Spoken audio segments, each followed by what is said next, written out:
We're now about to go live in 10, 9, 8, 7, 6, 5, 4, 3, 2, 1. Now live. 89.5 WSKB.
Live from the campus of Westfield State University, this is 89.5 FM, WSKB, Westfield.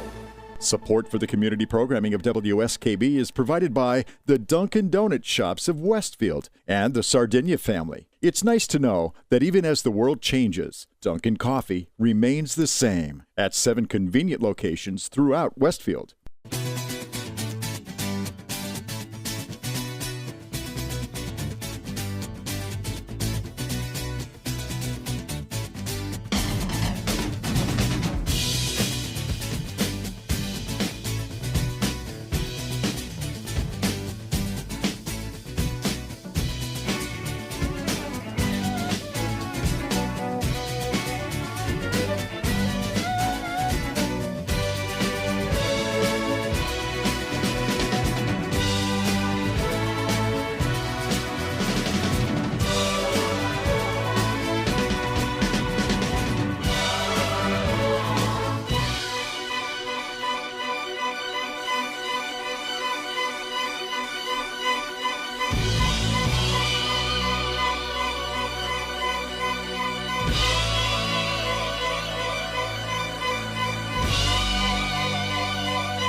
Good morning, Westfield. It is 6:01. You're listening to WSKB 89.5 FM radio for the Westfield masses and WCPC cable channel 15.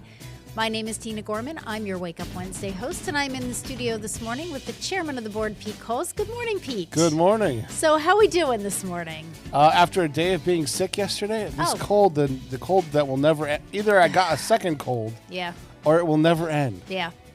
You know, I just was battling, and I have almost nothing on my schedule on Tuesday. Yeah. And I'm just like, you know what? I'm just gonna shut everything down. Go for home today. and just do what we're supposed to do when we're sick, which is just to rest and take care of ourselves, and get onto the couch or a nice comfy chair in bed, watch a little TV, read a book, whatever. Sleep. Yep, absolutely. Did get to see some great Irish music over the weekend. Oh, good. And so where at did 52 you do that? Sumner. Oh, you did? That's right. I forgot you were going there. Now, was that the first time that you had been there since it opened? Probably since it opened. Okay. I've been there with Jay a couple times to look it over and consult on a couple things. Okay.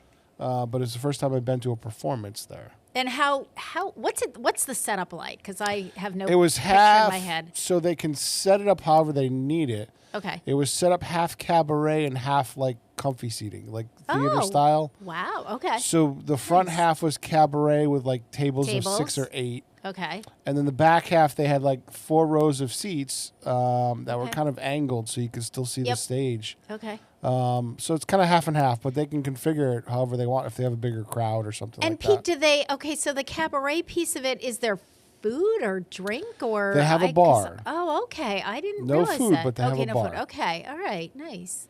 Okay. Yep. So we saw Ellen Redmond and her group Last Night's Fun. Okay. I think that's what it's called, Last Night's Fun. Okay.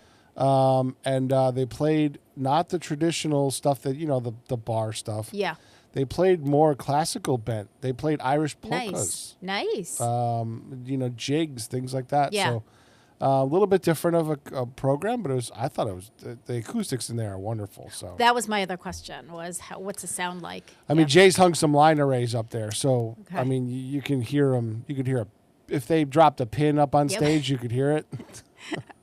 But the lighting was, they did a lot of work. Kenny and Jay did a lot of work on the lighting. Nice. So the lighting is excellent, and it's just a good place they have a whole slate of tribute bands coming up. Yeah. So, yeah. I mean, like a whole slate. And Pete, how do people get tickets in advance, or how does that work? So I go on to they have a Facebook page, and I think they have a website now too. Okay.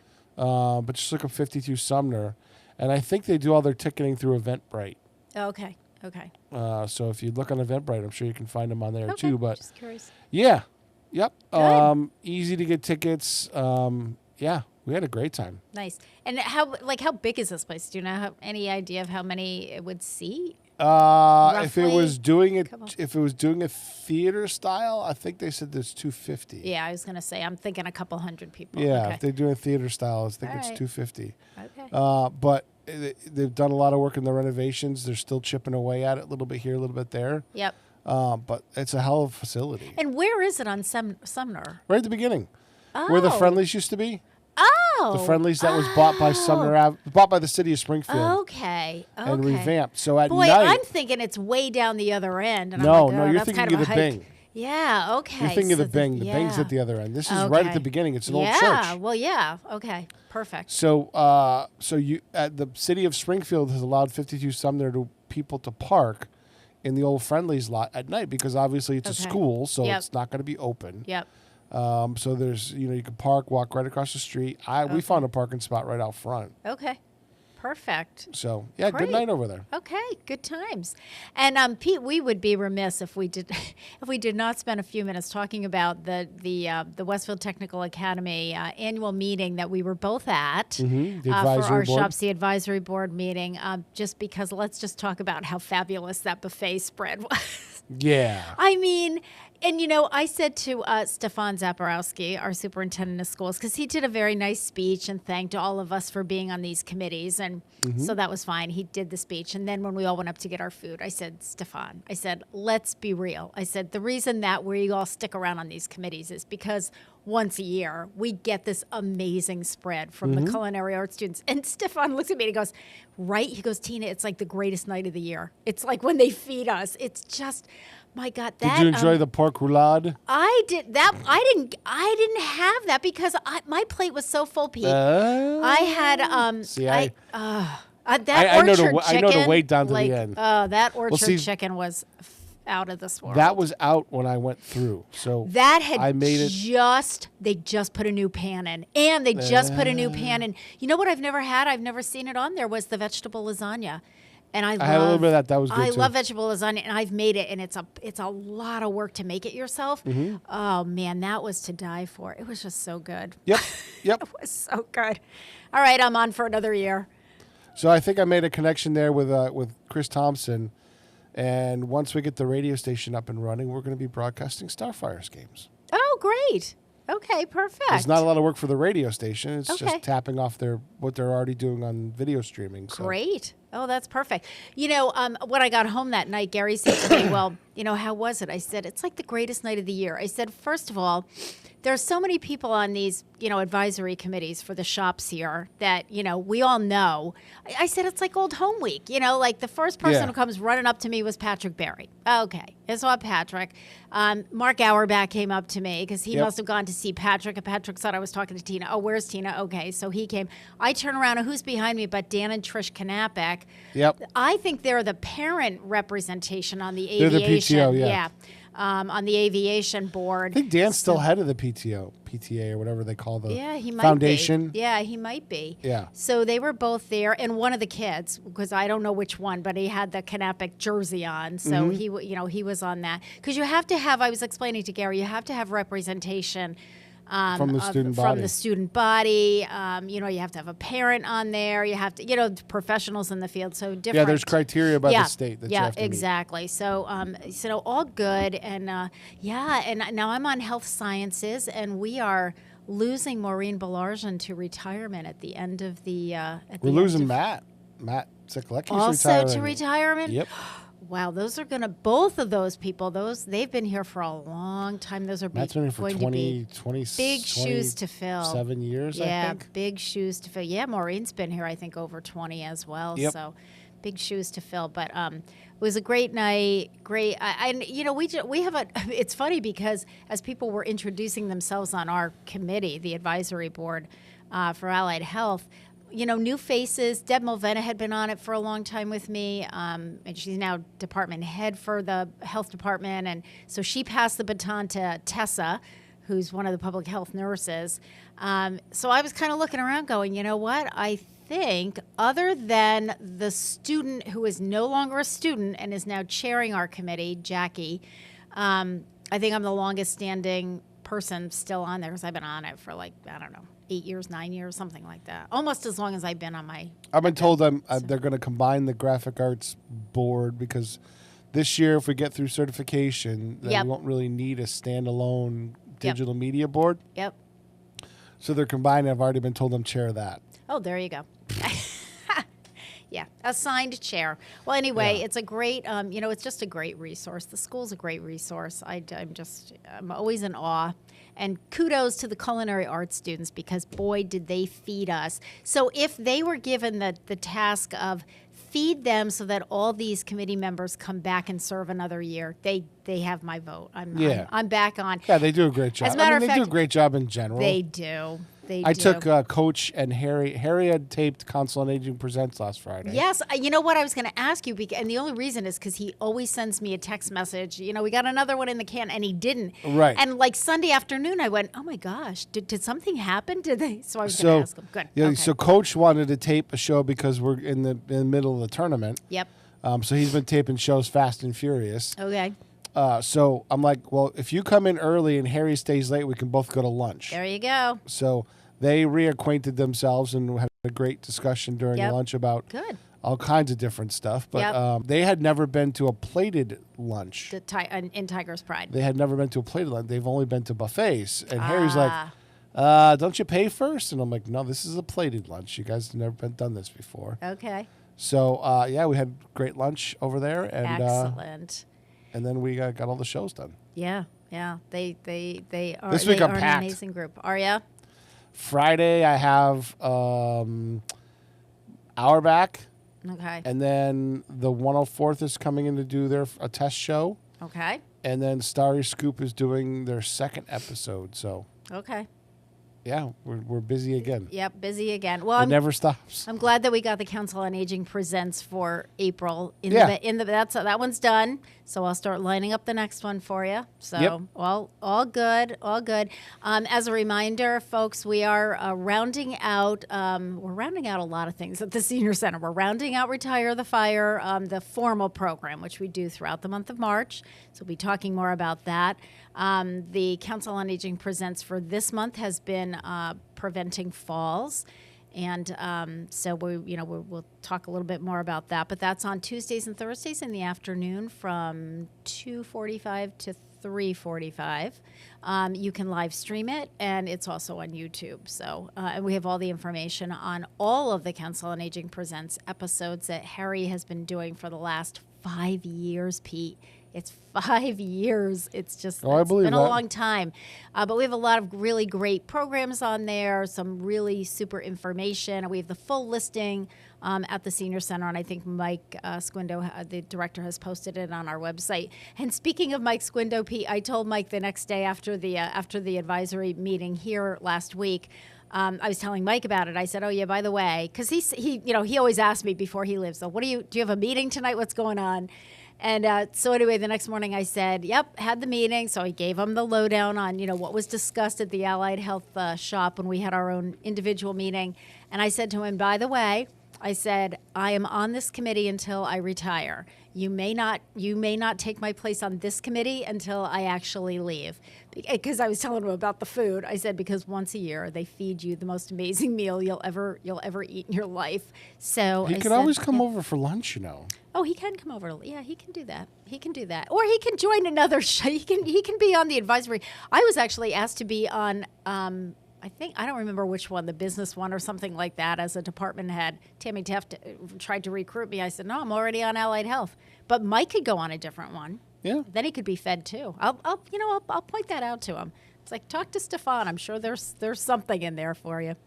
All right, folks. So this is the last Wednesday of the month. So when we come back, we're going to talk more about Retire the Fire. We're going to talk about Close Before You Doze, and we're going to talk about smoking cessation, some other programs.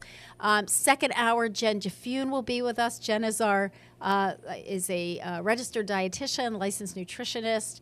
And Jen was at the Senior Center yesterday. So the way we have the schedule now, Pete, is that Jen is at the Senior Center on the last Tuesday and on the show on the last Wednesday.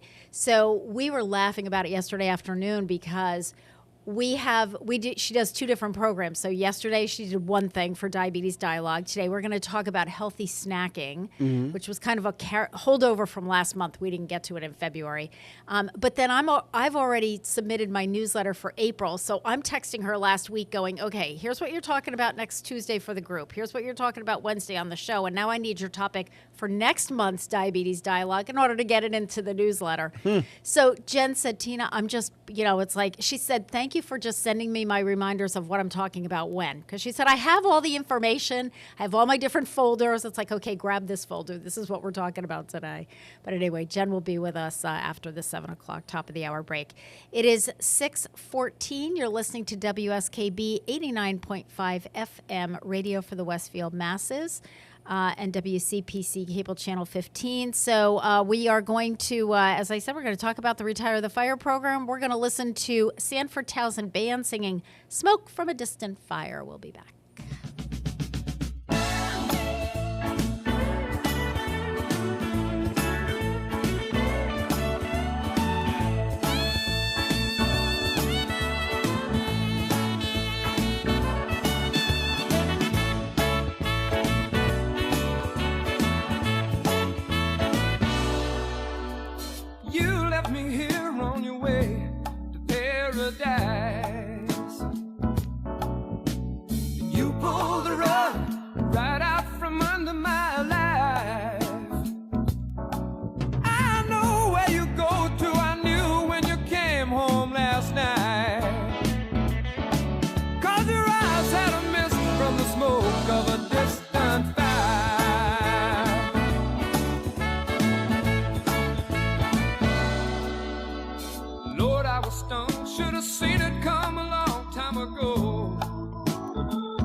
Support for community radio on WSKB is provided by Betts Plumbing and Heating Supply Company, an independent, family-owned wholesaler serving Westfield for over 50 years, specializing in plumbing, heating, and industrial piping supplies. On the web at bettsplumbing.com or at 14 Coleman Avenue in Westfield. Listen to me, Michael Buster McMahon, Mondays 8 to 10 a.m. to learn the stories behind your favorite songs. Or don't. I'm not the boss of you. Community Radio. 89.5 WSKB. Live from Studio 120 at Westfield Technical Academy, this is WCPC Channel 15 and 89.5 FM, WSKB Westfield. Good morning, Westfield. It is 6:19. You're listening to WSKB 89.5 FM radio for the Westfield Masses and WCPC Cable Channel 15. My name is Tina Gorman. I'm your Wake Up Wednesday host, and I'm in the studio this morning with the chairman of the board, Pete Coles. Good morning again, Pete. Good morning. So it is the fourth Wednesday of the month, and I assume is Harry Rock doing Rock on Westfield? Yes, Okay. they're talking about the canoe race. That is what I would have expected that we'd be talking about right around this time of the year. Okay, so Harry will be on starting at 8 o'clock. All right, so let's talk. We have been really spending the whole month of March, which traditionally is at the Senior Center through the Council on Aging, what we call the Retire the Fire Month. And for those of you who might be new to the program, Retire the Fire was started, 12 or 13. I think we're in our 12th or 13th year now, 12th year. Started in 2013, and it was an answer to a rash of fires that we had involving older adults. And we had, I think out of those, there were 4 within about a year, not even a year period, 4 deaths, 4 fire deaths of older adults. And for different reasons, the fires, there were different problems that had happened. In one case, we had no smoke detectors in the house. It was an older home on Noble Avenue, and it was a 3-story older home. This gentleman was a regular at the senior center, but he had literally grown up in the home, had married, had inherited the house from his parents. So the house had never been on the market. And he just never really thought to, it was an old home. It was built before we had smoke detectors. And of course now, if you put your house on the market, you're going to have all kinds of fire inspections. And if you're going to buy a home, they have to make sure that you have, all of the detectors that you need. But in this case, the home never had any detectors. The fire actually started down in the furnace, which was down in the basement. And it was really, again, we go back to if you've got a heating system, air conditioning system, that needs to be cleaned and, just maintenance, typical maintenance kind of checked. At least every couple of years. Every few years, yeah. Exactly. Especially, again, for an older system, and that's what this was. And anyway, the fire started in the basement. It did happen during the night. It was about 11 o'clock, 12 o'clock at night. And the owner, who was the older adult, actually slept through the entire thing. He never woke up. He was upstairs sleeping. Fire happened, and it was a neighbor who, got up to go to the bathroom and saw the house was completely engulfed. Called 911. Fire department came, and the fire actually never got up to where he was. He died of heat and smoke inhalation. He was up on the second floor. So that was one. We had another one where we had the Anderson couple, Mr. and Mrs. Anderson, on Overlook Drive. That was one where they were, the first case, no smoke detectors. In this case, smoke detectors that were not working. So middle of the afternoon, it was in February. I know it was in the winter, and I believe it was in February. Ranch home, they had lunch. After lunch, they each decided to take a snooze. One of them was watching TV, I think, in the family room, just kind of napping. The other one went into the bedroom. The fire, as I recall, started in the fireplace or near there in the living room. So it was kind of in the middle of the house, quickly spread. I mean, the fire department was there within 7 minutes, I think they said. But again, no working smoke detectors. So did they have them? Yes. Were they working? No. And so they slept, same thing. They slept through it by the time they got there. And then the fourth one was the fourth fatality happened at General Shepherd Apartments, and that is when I remember that one. when you combine smoking with oxygen. This woman was on oxygen, Yep. smoking in bed. I remember that one. Yeah, not a good combination. I think there might have also been a little alcohol involved, and that was, same thing. That was, and That's same all thing she had happened. wrote. Yep, that's all she wrote, and that happened. And the fire department, I remember Eric Bishop saying, and Pat Egloff, Chief Egloff, saying, who was not chief at the time, they were both deputy fire chiefs, but you could actually see the tubing in the carpet, the oxygen tubing, That where ignited, that ignited and just zipped right through. So anyway, because of all of that, Patrick Berry, who was then the owner of the Westfield News, and I kind of put our heads together and said, we need to do something. And I thought like the best thing that we could do is to really educate the public. So this has been this massive public education, and I learned a lot doing this program. I mean, I was no expert on fire prevention and safety for older adults when I started this, but I just saw that there was a need, and so we started the program. It has been recognized by the Department of Fire Services in Massachusetts Department of Fire Services. So we've gotten all kinds of kudos and accolades from them.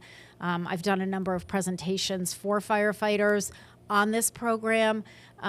So, it's really taken off, and we're pretty proud of it. But the most important thing is that people are getting the message. So we've, and a huge thank you to Chris Meza over at the Westfield News for publishing the series. I do annually. I usually do a 5-article series on fire prevention and safety for older adults. So that was published last week I think the last one was published on Monday. And it's funny, Pete, because I had someone I've gotten a lot of phone calls because of those articles, people just getting information, requesting detectors and things like that. But it was funny because I had one person who called me, left me a voicemail. I called him back and I left him a voicemail. And he said, well, on the safety checklist, the senior safety checklist, you should add the home use of oxygen because that can be really dangerous and so forth. And so I left him a message, and he seemed to be quite knowledgeable. So I left him a message and I said, yeah, good point. And just so that everyone knows, I said, when I do the article series, I mean, I could do a month-long one and do 30 different articles on this. I said, but we do 5, and I try to switch it up each year. So last year, home use of oxygen was one of the articles that I did. But I also told him, and I want to tell our viewing public, all of the information for the Retire the Fire program is in the Fireside Lounge at the Senior Center, and it's kept up all year round. We have a whole section as soon as you walk into the Senior Center front door, just keep going straight back. You'll walk right into the Fireside Lounge. On the right-hand side, you'll see shelves of information. There are brochures, there are flyers, whatever you need. And it's I have it sort of broken down into, different, electrical, cooking and smoking cessation and all kinds of different things like that. So, including oxygen use. And we also have posters that you could, I have enough, people can take a poster. If you have someone in your home who's using oxygen and you want to put this on your door, we have those. Feel free to do that. So all of the information, we couldn't get it all in the newspaper articles, but it is all at the Senior Center. So today I just want to briefly talk a little bit about the Close Before You Doze program. And this was actually a relatively new program. So approximately half of home fire deaths occur between 11 p.m. and 7 a.m. When most people are sleeping, and we certainly saw that in the Noble Avenue fire. That's exactly what happened, and that is a frightening statistic. But there's a really simple fire safety strategy that doesn't cost you anything and really could be a huge lifesaver. It's time to add Close Your Door to your fire safety checklist. So almost 60% of people sleep with their bedroom door open, and I have to confess, we always grew up sleeping with our bedroom doors open. Those were in the days before we had baby monitors and all that other stuff. So everybody slept with their door open. Well, you did it because houses were originally designed to have airflow through them. Right. Yeah, exactly. Yeah. So, but a closed door can actually slow the spread of flames, reduce toxic smoke, improve oxygen levels, decrease temperatures significantly, and even save your life if you become trapped. So really, in recent years, fires have become more dangerous than ever. And I remember, we've had several people from the fire department on this program. We've had them on the Westfield Council on Aging Presents program. And they said, more and more as homes have, we've got more open floor plans.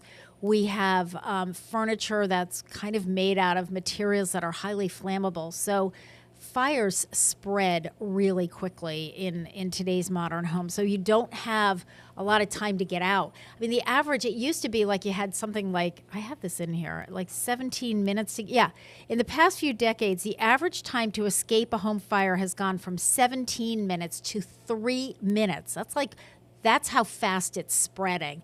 I can remember Deputy Fire Chief Eric Bishop brought a video to the senior center. This was pre-COVID, that he showed how quickly a fire spread. I got to tell you, talk about being able to hear a pin drop. It was unbelievably amazing. So we've really created an ideal environment for fire disasters. But the Close Before You Doze campaign was started by the Firefighter Safety Research Institute, the FSRI. And they studied this for more than a decade.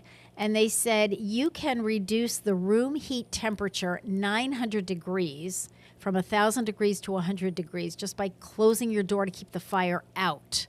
All right. It also will help to keep carbon monoxide levels down. So think about this, that fire requires oxygen to burn. So a closed door keeps more oxygen in the room and away from the fire. Where people used to say, well, we'll open up the windows and we'll kind of air it out. That you're just letting in more oxygen, and that's just going to cause the fire to spread. So it really just exacerbates the problem. Having an escape plan that you've practiced in advance is really important. We talk about this with children, but we don't necessarily talk about it with older adults. But know your escape plan. And, also things like we also learned in the Washington House fire. That was another fire. That was kind of another one in that rash of fires that we had in a relatively short period of time, was the Washington House fire, which is senior housing. And in that fire, one of the things that became really evident to me was that you need to have near your bedside, and I know you do this, Pete, because we've talked about this before, like your glasses, your cell phone, and your medications. It's helpful if your medications are all in one place, if you take medications. I know that for the Washington Street fire, I was kind of assisting the firefighters are going in there into the apartments to there was no electricity, of course, because the sprinklers were going. So they were trying to find people's, glasses, their canes, and their medications. And sometimes, they were bagging everything up, putting an apartment number on it. But, if you've got medications in your bathroom and on the kitchen table and on your nightstand by the bed, it was much harder for them to find it. Some people would say, like, all my medications are on the kitchen table. Great. They would grab a Ziploc, toss them all in there, put the apartment number, and then bring it down to me, and I would be with the person, and we would, kind of go through that. So, have those things available. If you get trapped inside your bedroom, if the fire is out there, it's somewhere in the house, and don't panic. Hopefully you have a cell phone or a phone in your bedroom, and you can call 911. Tell the dispatcher, that you're trapped, and you want to stay on the line as much as you can. Stay close to the floor if you can, because that's where the air is going to be fresher. Smoke will rise. Even if it's coming in from underneath the door, it's going to tend to rise. If there's a master bathroom, if you're lucky enough to be trapped in, you've got a master bathroom attached, fill the tub with cold water, soak your towel, soak any of your towels that you have in there with water, use them to block the ventilation. So both underneath the door, if it's coming, if you have like the heat source is coming, just put your wet towels over that. If the room is smoky, clear it with the bathroom vent. So just turn on the vent to the bathroom to try to get that smoke out. Don't open the windows, just do that. Breathe through a wet towel that covers your nose and your mouth, and try to breathe only through your nose. Again, this is just one way to help reduce the spread of fire. And the other thing, and I remember, I think Eric Bishop, maybe it was Ben Warren who said this, Deputy Fire Chief Ben Warren, when he was on said, don't worry about pets. You know, a lot of people will get out of the building and then go back in to get their dog or their cat or, you know, their whoever. Pets generally find their way out. And a lot of times what happens is people go back in to get their pet. Well, their pet is, you know, down the street or out in the yard someplace. And you don't have any specialized equipment to prevent you from dying of smoke inhalation. Exactly. You're going in there. You don't have, as Pete pointed out, as you said, Pete, you don't have an oxygen mask. You don't have anything. You're just going in there. What are you kidding? Not everybody carries around a Scott pack. Right. Get out. Stay out. Let the firefighters do their job. So again, the campaign is called Close Before You Doze. It's really a simple thing. And I have to say, it took me a while to get used to it. I was used to sleeping with a door open, and I always felt claustrophobic, even in a hotel room. But you know what? I'm used to it now. We've been doing it, and very interesting. Without even telling Grace about this, she kind of said, I think that they're schooling new parents on this, even when they're in the hospital, to keep the nursery door closed, keep the baby's door closed, for that reason, for fire safety. So, all right, folks, it is 6:34. You're listening to WSKB 89.5 FM radio for the Westfield Masses and WCPC cable channel 15. We're going to listen to Bastille singing Things We Lost in the Fire. We'll be back. Things we lost to the flames, things we'll never see again. All that we have amassed sits before us, shattered into ash.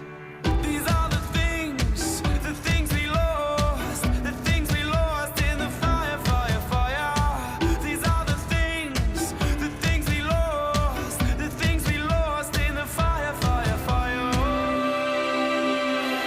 We sat and made a list of all the things that we had down the backs of tablecloths, ticket stubs in your diary. I read them all one day when loneliness came and you were away. Oh, they told me nothing new, but I love to read the words you use.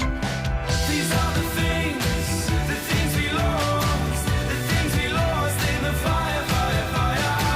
These are the things we lost, the things we lost in the fire, fire, fire.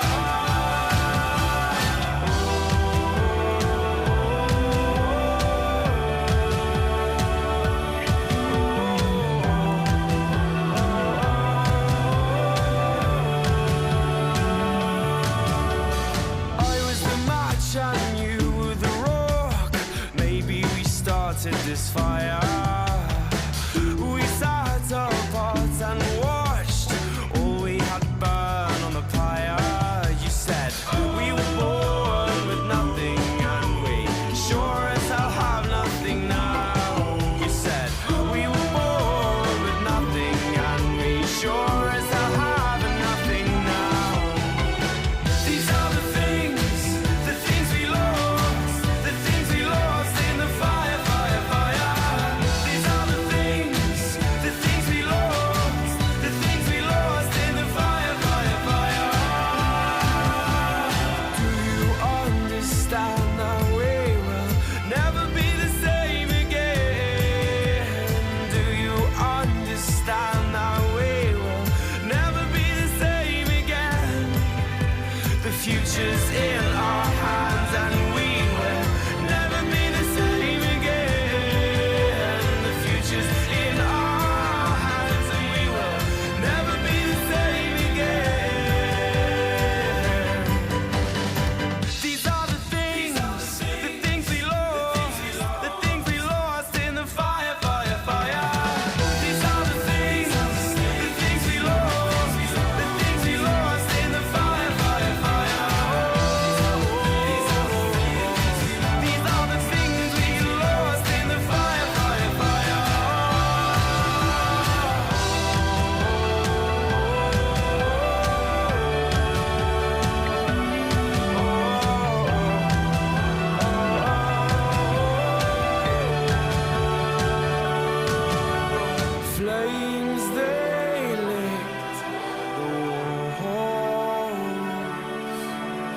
Tenderly they turn to dust. All that I adored.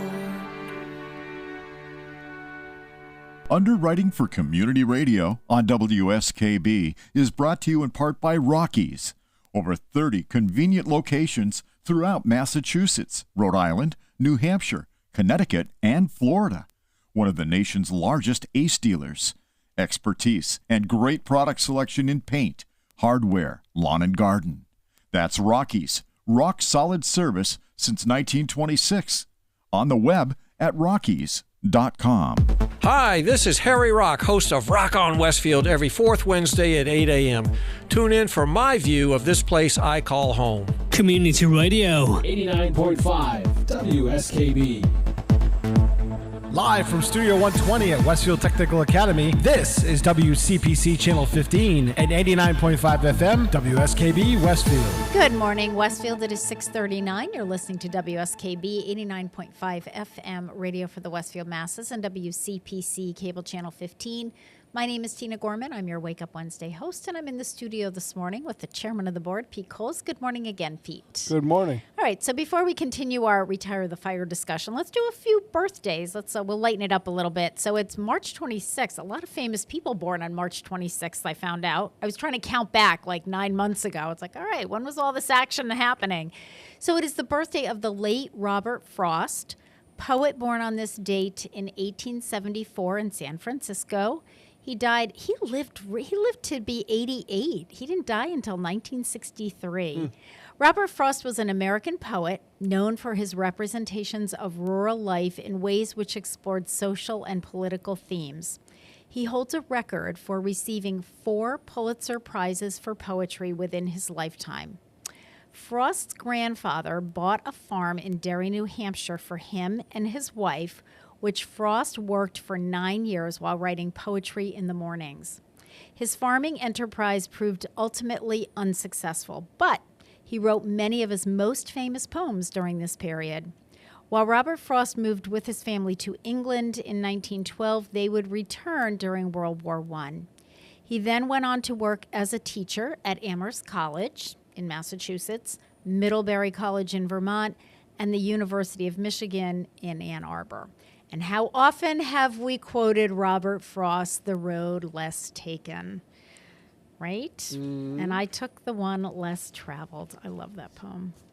All right. It is also the birthday of journalist Bob Woodward, born on this day in 1943 in Geneva, Illinois. He is 82 years old today. Bob Woodward rose to prominence as an investigative journalist working along Carl Bernstein on the Watergate scandal that would lead to President Richard Nixon's resignation. Working for the Washington Post under editor Ben Bradley, Woodward was famous for his use of anonymous sources, the most famous of all he called Deep Throat. Woodward and Bernstein went on to publish their work on the scandal in the book All the President's Men, which became a #1 bestseller and later made into a critically acclaimed movie starring Robert Redford as Woodward and Dustin Hoffman as Bernstein. Woodward has continued to work for the Washington Post and to publish a wide range of best-selling books on subjects such as John Belushi, George W. Bush, and Donald Trump's White House. He was a major contributor to work by the Washington Post that received 2 Pulitzer Prizes and has won many other journalism prizes. So, Pete, did you ever see the movie All the President's Men? Could you remember?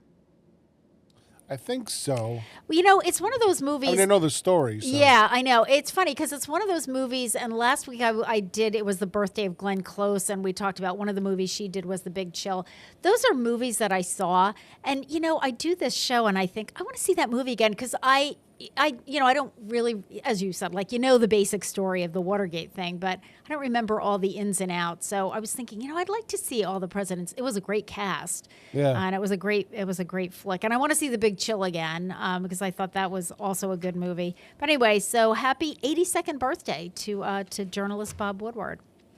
It is also the birthday of singer-actress Diana Ross, born on this date in 1944 in Detroit, Michigan. Diana Ross is 81 years old. She rose to fame as the lead singer of the Supremes, Motown's most successful act, and one of the most successful female groups ever.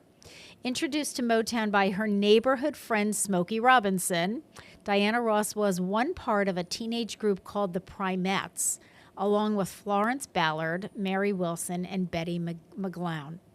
Initially considered too young, they were signed in 1961 as the Supremes by Berry Gordy, with whom Diana Ross later had a relationship. The group had their first hit in 1963 and their first number one in 1964 with the song Where Did Our Love Go? The group produced a record 12 number one hits, and they became international stars. In 1968, the group was retitled Diana Ross and the Supremes. Ross left the group a couple years later in 1970 to begin a very successful solo career with such hits as Ain't No Mountain High Enough and I'm Coming Out. In 1972, Diana Ross also began a film career, starring as Billie Holiday in Lady Sings the Blues before taking on other roles. Ross is the recipient of numerous awards. In 1976, Billboard named her the Female Entertainer of the Century. Can't even imagine being named anything of the century. Sure, yeah. In 2012, she was awarded a Grammy Lifetime Achievement Award, and in 2016, President Barack Obama awarded her with the Presidential Medal of Freedom. So happy 81st birthday to Diana Ross. Pretty cool. All right, let's get back to some fire discussion. We're going to talk a little bit about smoking, burns, and staying safe. So fires related to smoking, mostly cigarette smoking, are the number one cause of fire deaths among older adults in the state of Massachusetts. In addition to being extremely harmful to a person's health, smoking greatly increases the risk of fires causing injury or death. For those who do smoke, and we're not advocating that. We'll get to that in a minute. Doing so outside is the best course of action. However, even with that, safety precautions must be exercised. Fires can start with cigarettes and other smoking materials that are carelessly discarded. So the state fire marshal urges smokers to do the following things. First of all, smoke outdoors. Use a large, sturdy ashtray or a can with either sand or water. Be sure that matches and smoking materials are fully extinguished. The motto at the State Fire Marshal's office is put it out all the way, every time. Do not toss cigarette butts or other smoking materials off a porch or balcony. Do not stub cigarette butts or other smoking materials on a porch railing, many of which are made out of wood, or in potted plants or in mulch. Mulch catches on fire pretty easily. Yep. Never smoke in bed. Never smoke when you're drowsy or while you're impaired. So if you're a smoker, you need to pay attention. When are you taking certain medications? Are they making you sleepy? Are they making you a little dizzy? It's never safe to smoke in a home where you or anyone else is using oxygen. All right, so older adults interested in a smoking cessation program can call 1-800-QUIT-NOW, QUITNOW. That is the Massachusetts Tobacco and Nicotine Quit Line. Telephone or online quit coaches, that's what they're called, quit coaches, provide strategies to curb cravings, handle stress, and tackle relapses.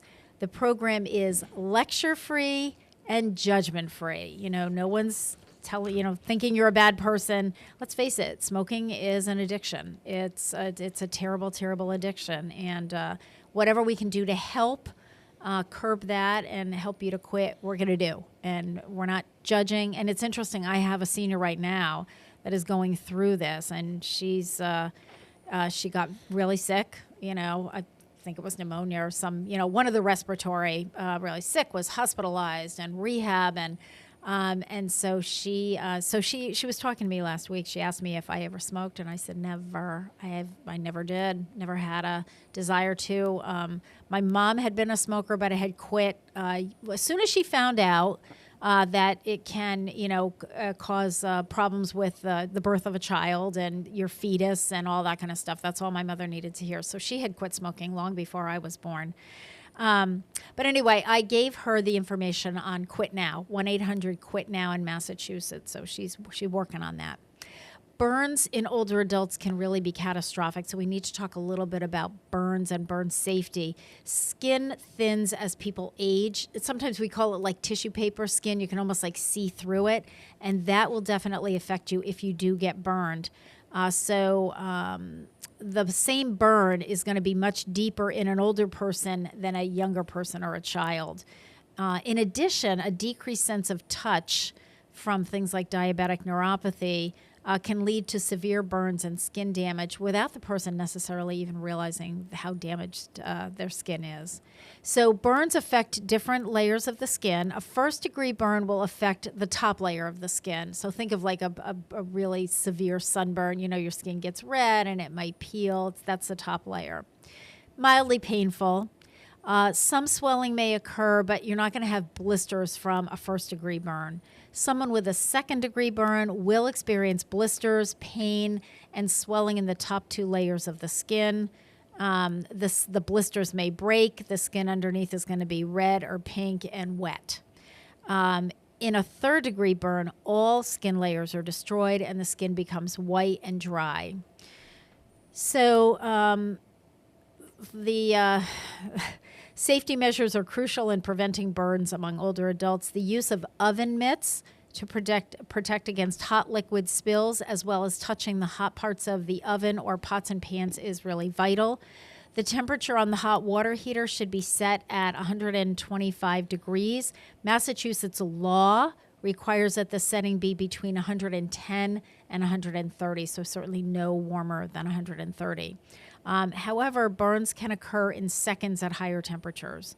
So older adults should be aware that heating pads and electric blankets are a frequent cause of burns for seniors. And you really have to be careful when you use them. Again, because older adults have a decreased sense of touch. And so you may or may not realize that you're burning yourself with, especially with a heating pad. Put a towel, don't put it directly on your skin, you know. A heating pad is like a crock pot. Oh, I know, exactly. That's exactly it, It's Pete. exactly, because you don't know that it's yep. because it's slow cooking. It's slow cooking. It slow cooks you. It slow cooks you. That's exactly it. So put a towel, have your clothing, put a towel, keep it at a lower heat setting. Same with electric blankets. What some people do, what I used to do when I don't have an electric blanket anymore, but what I used to do was I would turn it on before I went to bed. So I would just have it on the bed, and then I would just shut it off, because now the bed, my sheets, everything was nice and warm. And so, once you get under there, you're good. So I think most modern electric blankets do have a timer on them. Yes, I believe that they do now. They automatically shut off, which is the same as a lot of the space heaters now also have automatic. While older adults are often afraid of breaking a hip, the optimal method for extinguishing a clothing fire is stop, drop, and roll.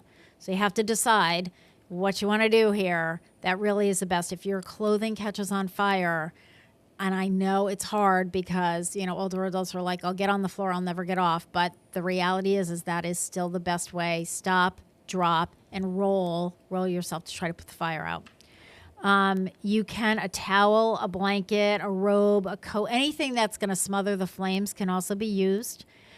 Clothing should be removed if it's soaked either with hot liquids or if you spill chemicals. Try to get it off. However, if the clothing is stuck to your body, leave it. Just call 911, get the ambulance there, and just leave it on. Don't try and peel it off if it's stuck to the skin.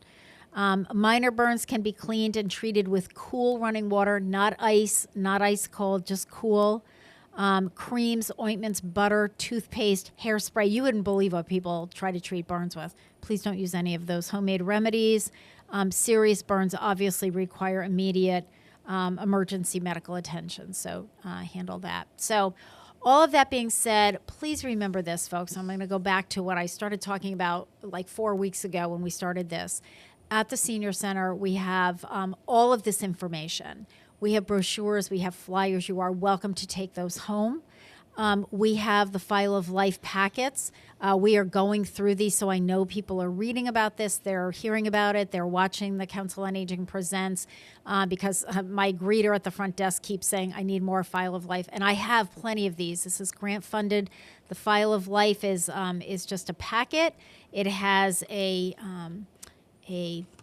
cardstock card in it, and it's just going to ask for your name, emergency contacts, your doctor, your medical data, the medicines that you're on. The back is just a checklist of medical conditions that you have. It gets folded up. It gets put into this red plastic. There's a magnetic strip. This goes on your refrigerator. If you have to call 911, it's the first place that the paramedics are going to look. Do you have a File of Life? They're going to grab it and take it with them and give it to the hospital personnel. We also have the ones that we're giving out. We also have a small one for your wallet or your purse. Same thing, same information, just in miniature. So you may need someone to help you fill that out. Get one of your grandkids to do it. And by the way, families and grandchildren, great birthday, Christmas, Mother's Day, Father's Day. We're going to help you fill out your File of Life. We're going to make sure that you have smoke and carbon monoxide detectors on every level of your house. If you have someone in your home that has mobility issues, maybe they're using a wheelchair, maybe they are deaf or hard of hearing, maybe they are visually impaired, maybe they have cognitive issues with dementia, fill out a friend form. We have the friend forms at the senior center. This information, you're going to give this to us at the senior center. We're going to give it to dispatch. They're going to put it into their computer system so that if someone in this household calls 911, we're going to have this information. It's going to be pulled up so that the paramedics, the firefighters, the first responders know on the way out there. We have someone who is blind. We have someone at this household who is using a wheelchair, so they know what to expect when they get there. They can kind of prepare for that. So the friend forms, there's no charge for any of this, folks. The forms are at the senior center. If we start getting low, I just print new ones out, okay? And we are getting some friend forms in. We also have at the senior center our Retire the Fire Senior Safety Checklist. This is just a very basic list on certain things. Make sure you've got visible house numbers. Make sure you have detectors on each level of your home. Make sure that your home is picked up. Clutter everywhere. I can't tell you how many times I'll get the call from the fire department saying, Tina, we got a problem. We've been at this house several times. We have a hard time getting to the victim, because of so much clutter that has to be taken care of. Make sure that all of the things on your stove, your I know oven, at some point the health department can intervene in that they too. They can, and they have.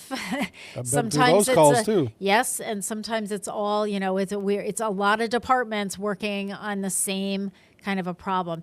Our goal is not to take over your life. Our goal is not to come in and tell you how to live your life, but our goal is to keep you safe. And it's also to keep our firefighters and our first responders safe, folks. Yep. I mean, if they are trying to get to you and there's stuff all over the place, that becomes a hazard for them as well.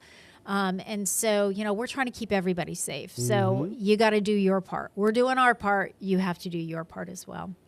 All right. It is 6:56. Let's take the top of the hour break a little early, Pete, and then we'll come back. Is that okay? Yep. All right. It is 6:56. You're listening to WSKB 89.5 FM radio for the Westfield masses and WCPC cable channel 15. We'll be back after the top of the hour break.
Underwriting for Community Radio on WSKB is brought to you in part by Rockies. Over 30 convenient locations throughout Massachusetts, Rhode Island, New Hampshire, Connecticut, and Florida. One of the nation's largest ACE dealers. Expertise and great product selection in paint, hardware, lawn and garden.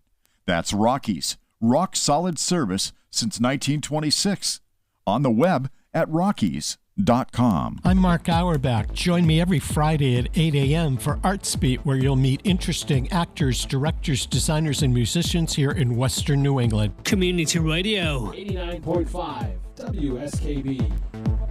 Live from Studio 120 at Westfield Technical Academy, this is WCPC Channel 15 and 89.5 FM, WSKB Westfield. Good morning, Westfield. It is 7 o'clock. You're listening to WSKB 89.5 FM radio for the Westfield masses and WCPC cable channel 15. My name is Tina Gorman. I'm your Wake Up Wednesday host. And interesting, Pete, so we blew through the 6:45 break, but when we leave at the 8 o'clock hour, Before we get to Harry, we'll have to play this song. So I found this song in honor of the birthday of Bob Woodward. I'm going to announce it now. It's called Watergate Blues by Tom T. Hall. It's fun. It's a fun song. So we'll listen to that later on in his birthday. All right, we'll do a couple more birthdays. I have a lot of announcements to make. So the late Sandra Day O'Connor, Supreme Court Justice, was born on this day in 1930 in El Paso, Texas. She just died a couple of years ago, December 1st, 2023. She was 93 years old. Mm-hmm. In 1981, Sandra Day O'Connor became the first woman to be nominated and confirmed to the U.S. Supreme Court. She was nominated by President Ronald Reagan, who had made a campaign pledge to elect the first woman to the court. Although O'Connor was a Republican who had already served as a judge and elected official and an elected official in Arizona, her nomination was opposed by the more conservative parts of the party. They believed that she was not strong enough on anti-abortion and wouldn't overturn Roe versus Wade. O'Connor served on the Supreme Court from 1981 to 2006 under Chief Justices Warren Burger, William Rehnquist, and briefly under John Roberts before she retired. She voted mostly along conservative lines, though on a case-by-case basis, which put her more towards sort of the center of the court. Yes, to be back and have people in the center again. All right, it is also the birthday of the former Speaker of the House, Nancy Pelosi. She is 85 years old today, born on this day in 1940 in Baltimore, Maryland. She is the highest-ranking woman to be elected in U.S. history. She has been elected Speaker of the House of Representatives twice, serving from 2007 to 2011, and then again reelected in 2019. She was the first Speaker to be elected to a second term since 1955. A Democrat, Nancy Pelosi was first elected to Congress in 1987 to serve California's 5th District, which later became the 8th District. That was in the San Francisco area.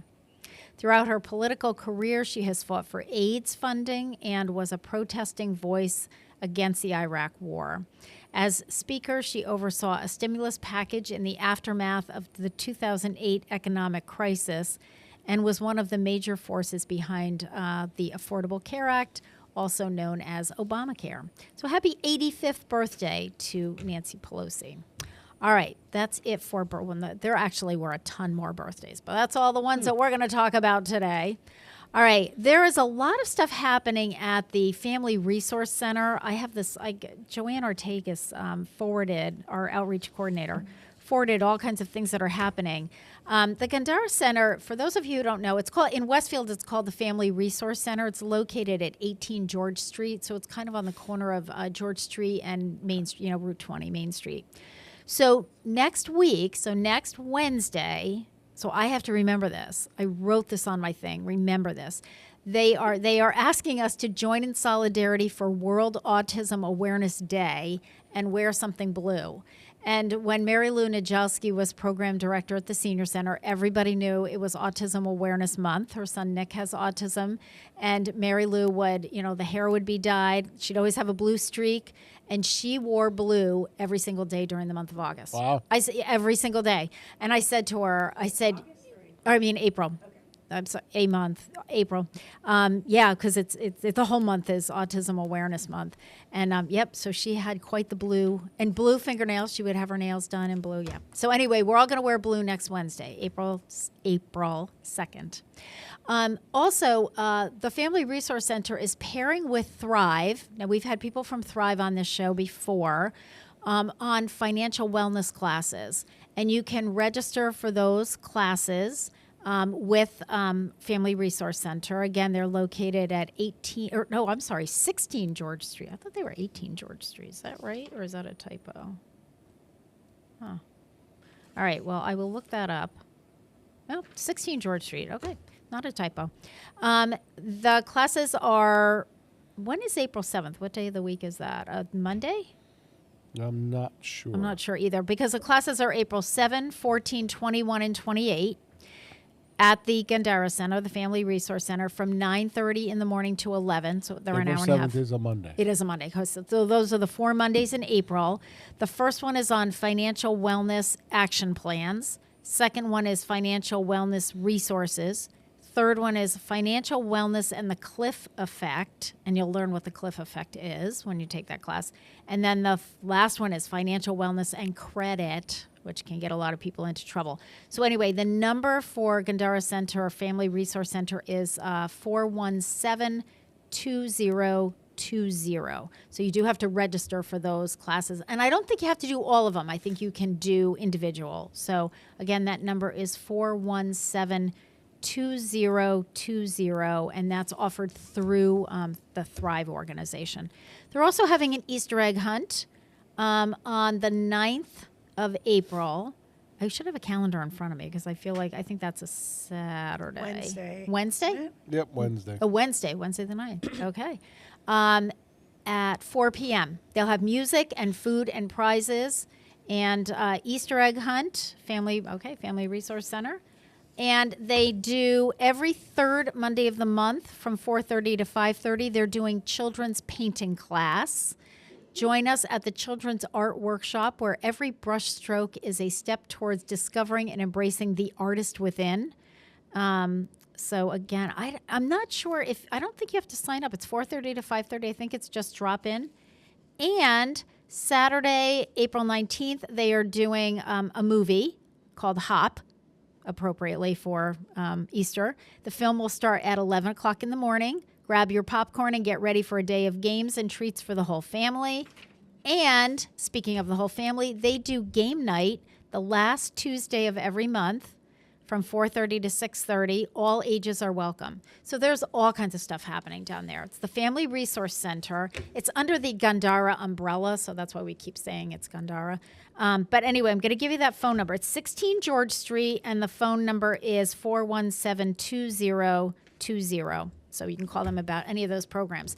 Front page of today's Westfield News, lots of photos for the latest in the Westfield Theater Group's productions. They're doing Disaster. I know Kathy Palmer and Carol Palmer didn't they have cast members on, Pete? They did their Kathy's new show. Yep. And they interviewed. So that is this coming weekend. Yeah, it's this coming weekend, next weekend, and the following weekend. So 3 weekends. I don't know that I thought they only usually did 2 weekends. So anyway, 3 weekends, all kinds of shows, 7:30 at night. They have some matinees in the afternoon. It's all on their website. So you can go to westfieldtheater.org, I think, or .com. I don't know. I can't find it on here. But anyway, I have the flyer hanging up at the Senior Center.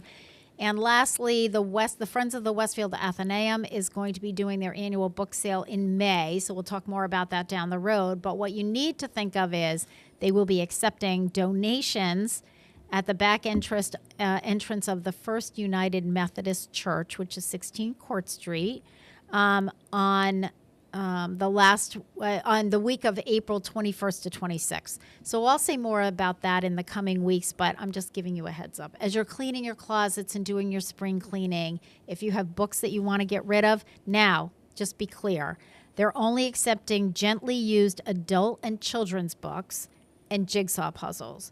No musty or damaged books. Don't go down in the basement and, clean them out and they smell and they're wet. No encyclopedias or dictionaries or textbooks or Reader's Digest books or outdated manuals. You know, we don't need a manual for your computer that was built in 1980. No travel books and no self-help books. So, you know, novels and, you know, nonfiction, good books. And children's books. Children's books are a huge hit. All right, so we'll talk more about that because that's coming up in April and May, but just start getting those books together. All right, it is 7:09. You're listening to WSKB 89.5 FM, radio for the Westfield Masses, and WCPC Cable Channel 15.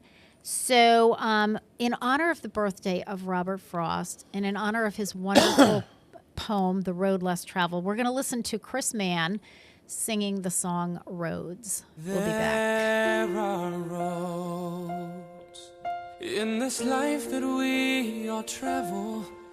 There are scars and there are battles where we roam.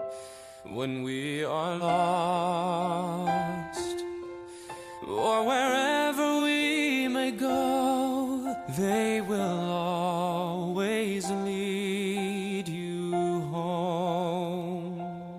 There are roads that have led me to another, to a friend or to a lover I have known. For every turn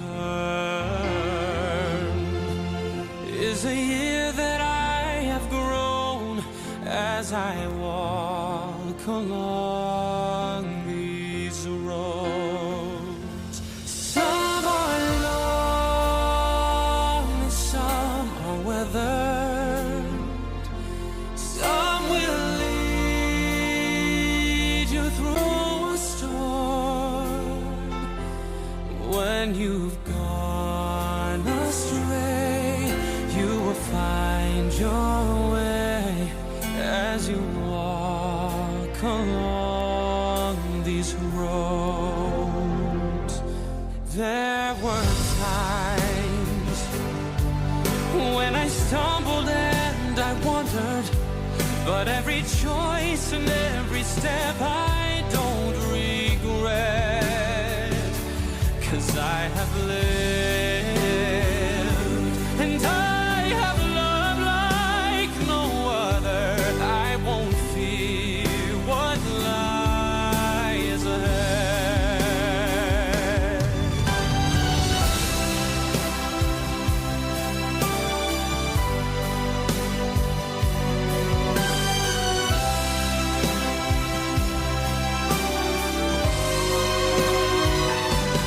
Some are long and some are weathered. Some will lead you through a storm. When you've gone astray, you will find your way as you walk along these roads.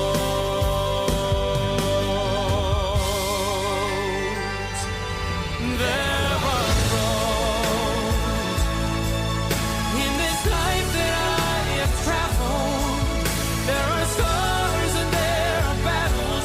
This I know. I've been lost, but no matter where I go, they will one day lead me home. They will one day lead me home.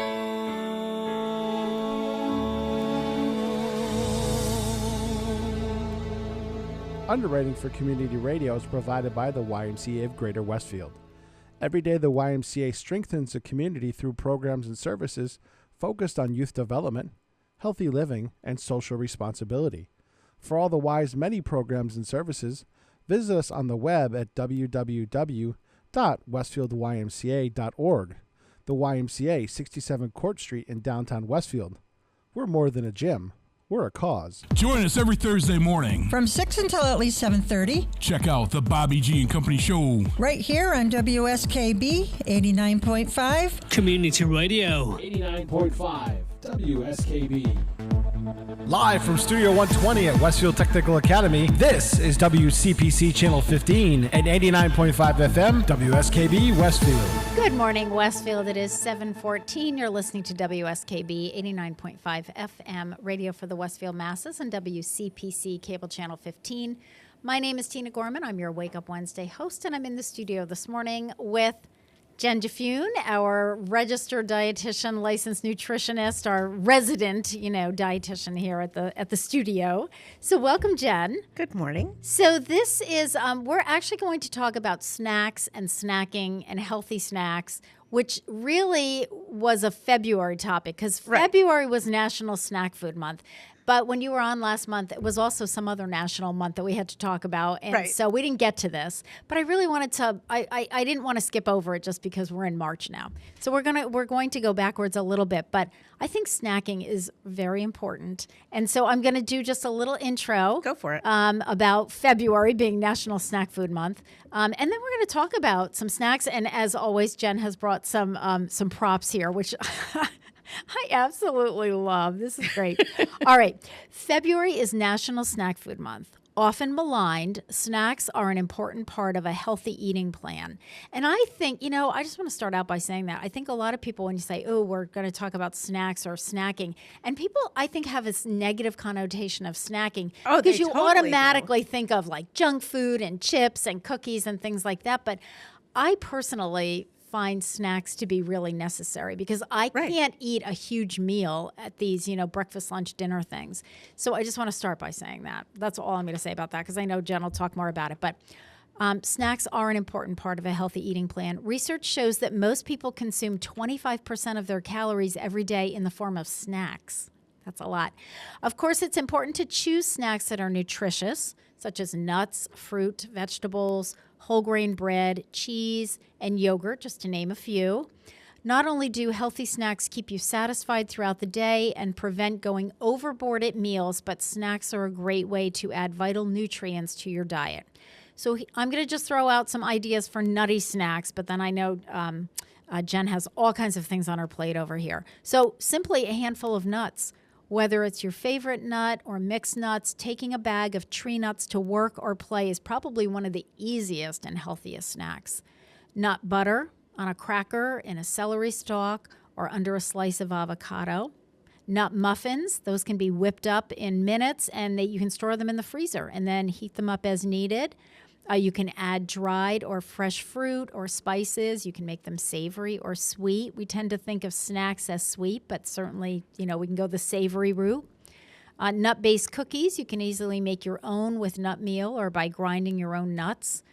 Nut bars and bites, just put nuts, dried fruit, and enough honey to bind them together in a blender and press into a lined square pan, or you can roll them into balls and you can dust them with coconut or seeds.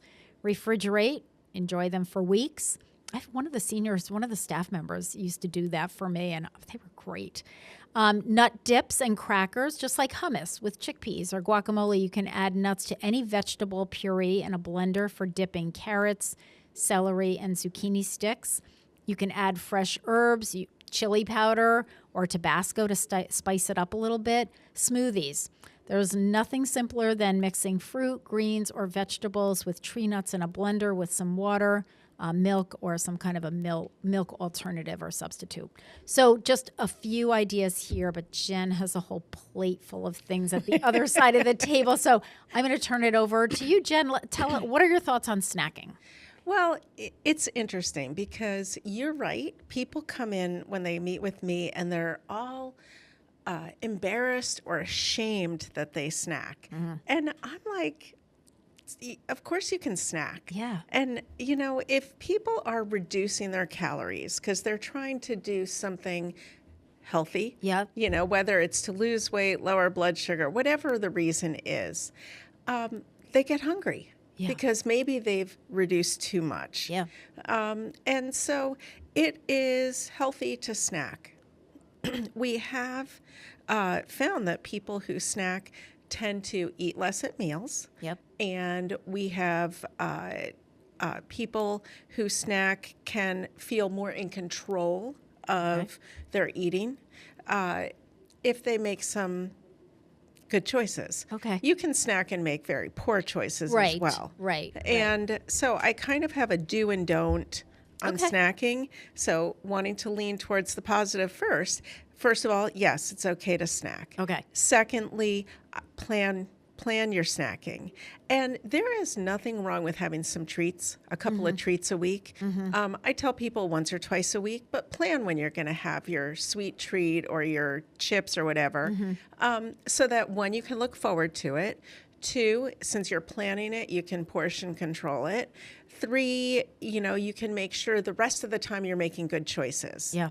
And I always recommend getting your snacks together in advance, well before you want them. I'm a big fan of, putting the snacks together at night after dinner for tomorrow. Yep.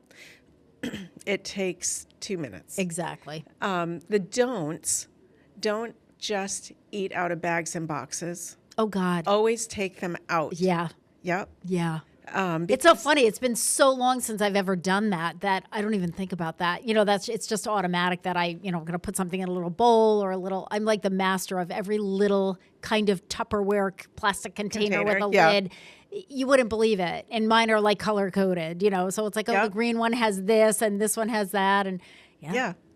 I am, on the don't side, I want to phrase this correctly. It's okay to graze if you have planned what you're eating, put it all out on a plate, and that's what you're grazing off of, which we'll get to in a minute. That's my prop. Yeah. But if you're a grazer, and I hear this all the time, well, I just walk by the fridge and I might open it up and grab one thing. And I'm like, how many times do you walk by the fridge and grab one thing? Yeah. And what about walking by the pantry and grabbing one thing or opening the cabinet? All those one things add up to well above the 25% of your current food. If you take all the food you're grabbing one day and instead of eating it, put it on a plate and then take a look at it, it would probably shock most people. I think so too. And you know what? I think too, Jen, as I'm thinking about this, for me, it's easier for when I'm working because I have like my little section of the staff refrigerator with all my little Tupperware containers and my snacks. And so there's not a pantry to go in there. There's not, the refrigerator our stuff is labeled for us. So for me, and I used to do that when I taught at Springfield College. Every day I would bring my little cooler and one of my other staff members would joke around and say, do you have a 6-pack in that cooler? Because that's what it looked like. It was like the little Oscar. So they're like this big. But my office was pretty far from where the staff refrigerator was. So instead of, going back and forth, I just kept it under my desk, and it was like I had my little containers, and the thing was and I had my ice pack. When the snacks were gone, I was done. Right. That was it. But I think it's harder when you're at home. Exactly for what you're saying. Like people go by the refrigerator. I see it with my own family. Like they open it up, and I'll say to them, "What are you looking for?" Well, I don't know. Let me see. What am I in the mood for? And that gets into really dangerous territory. You can get into a lot of trouble. And I think you're right. Yeah. I think if people didn't eat it, put it out, or just put it on a shelf in the refrigerator and look at the end of the day, you'd be shocked at thinking, oh my God, do I normally eat all that? That's a lot of food. Well, and the other don't I have is, well, I was at the store and I was paying for this and I grabbed a candy bar. And then I was driving by, Cumberland Farms and I stopped and grabbed just a little blah, blah, blah. And I stopped at this. I take snacks with me when I go out. But all of those little bits can add up to a lot of bits. Yeah. And, I don't think people are aware how much they're grabbing when they're grazing, because there's grazing that you've planned. It doesn't matter if you eat it over the whole day or you eat it all at once. There's nothing wrong with grazing, but you have to know how much you're actually consuming. I agree. Okay. Okay. So I am a big fan of what I call the snack plate. Okay. So after dinner, which you've already eaten, you've got food in you, you're feeling comfortable, let's make your snack plate for tomorrow. And, you know, people, when they come to see me, I do all kinds of calculations. And most adults can have 2 or 3 servings of fruit in a day. They can have a couple of servings of dairy, which could be yogurt or milk or, you know, those Yasso bars that I'm so fond of, the frozen Yasso bars at the store, nuts. And lots of what I call non-starchy veggies, which are basically everything but peas, corn, potatoes, and winter squash. Okay. It's not that you can't have those, but they're like having rice, bread, and pasta. Right. It's a different category, Yes. kind of. Yep. So, you know, I made a snack plate. Okay. I can see the snack plate. And I have no idea where to put it. You're good. That's okay. fine. You're fine. All right. So on my snack plate, I took all of the things I just mentioned. So Okay. I'm going to do them one at a time. Okay. I've got my 2 servings of fruit. Okay, so All hold right? up those. So I've got an apple and an orange. Okay, so we can kind of see the plate. You can see it on the screen, but when you hold them up, they can really If see. I wanted to eat fruit more than twice a day, I could cut my apple in half and my orange in half. Now I've got fruit 4 times a day. You could even cut it even smaller. Oh, yes. I've got, let me just move a few things. About half a plate of non-starchy veggies. Whoops. Did I lose? Oh, there you go. Nope, you're fine. Now you can put the plate down because Pete zoomed in. Oh, it's perfect. Thank you, Pete. Thank you, Pete. Okay. It could be anything. It could be cooked. It could be raw. It could be fresh. It could be frozen. I'm not a huge fan of canned for people, but if you do canned, it's canned with no salt added for most people. Okay. I personally am very happy munching on raw veggies. If you need a little bit of something to dip into, you know, or a smear of hummus on my celery sticks or peanut butter, that's fine. If I can write my name across it, you know, it's probably too much. And you can always, like, I have balsamic vinegar that we bought that's aged. It's delicious. I could drizzle that on here. It doesn't need anything else. Right. Yep. You can buy the spray salad dressings. You know, there are ways to flavor them up if you need them flavored or eat them raw. Yeah, some people don't need anything. Yep. Yeah. And I can have as much of the non-starchy veggies as I want. I tell people you can have half a cup, you can have half a plate. If you're looking for more, that's where you're going, but put them all on the plate. The other thing you can throw on is nuts. Now, you know I'm allergic, so I put them in a little container. This is about a 1/4 cup of nuts. They're chopped up walnuts. You could have any nut you want. I just encourage people not to get them salted or sweetened up. You know, that's a special event. You know, because most of us don't need the added salt or the added sugars. Well, here's my trick. I've tried unsalted nuts. I love nuts. And so does my family. Like, we go through a lot of nuts. And I've tried unsalted, and it just doesn't work. I don't get the, like, honey-coated or any of that stuff. But what I do is I go to Costco, and I'll get a bag of unsalted and a bag of salted. And mix them together. Mix them together in a big pot. Yep. And then I portion them out, and so that's my compromise. Yeah. So instead of, because the salty ones are actually too salty, and the unsalted are actually too bland for me. I prefer a little bit of both. Yep. So that's what I do. So, you know, what I like about nuts, which you brought up earlier, is the fact that fat stays in the stomach longer and makes us feel as though we're more comfortable for a longer period of time. So I'm a big fan of people having nuts, or you could have some slices of avocado. You could have some nut butter. You know, the only thing I say about the nut butter is you can't just eat it alone off a spoon. You know, I was surprised, Jen. I have not. My family loves peanut butter. And Gary's a big one. Now I've gotten like little snacky things with peanut butter, so he can have celery sticks on the go. But I was surprised at when I really looked at the label of some of the nut butters and peanut butter. Like, the nutritional value wasn't as high as I thought it would be. No, there's about 6 grams of protein in that, which is what you're going for. The fat in peanut butter is heart-healthy fat for the predominant part of the fat. Yeah.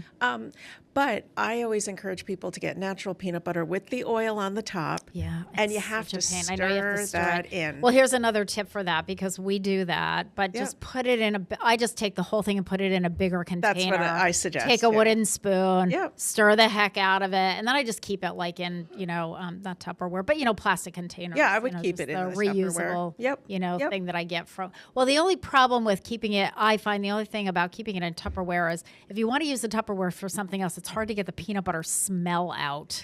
Oh. Of the Tupperware container. So I just use plastic containers that I get at the deli, and I reuse them, recycle them instead of Yeah, and I recommend people do that, because that's one of the biggest complaints is they, if you don't do that at the bottom of the jar, there's like 2 inches of rock solid nut butter. Yeah. But plus you've got oil spilling all over the jar as you're trying to stir it up. My husband perfectly content eating it from the jar and having to stir it up. So we leave it because I'm not touching it. Yeah.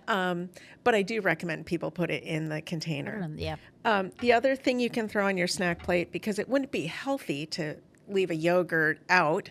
I have a little sticky note that says yogurt. Okay. And I thought that was like a slice of cheese. Well, I mean, technically, I guess it could be. I prefer dairy that is low fat, like yogurt or milk.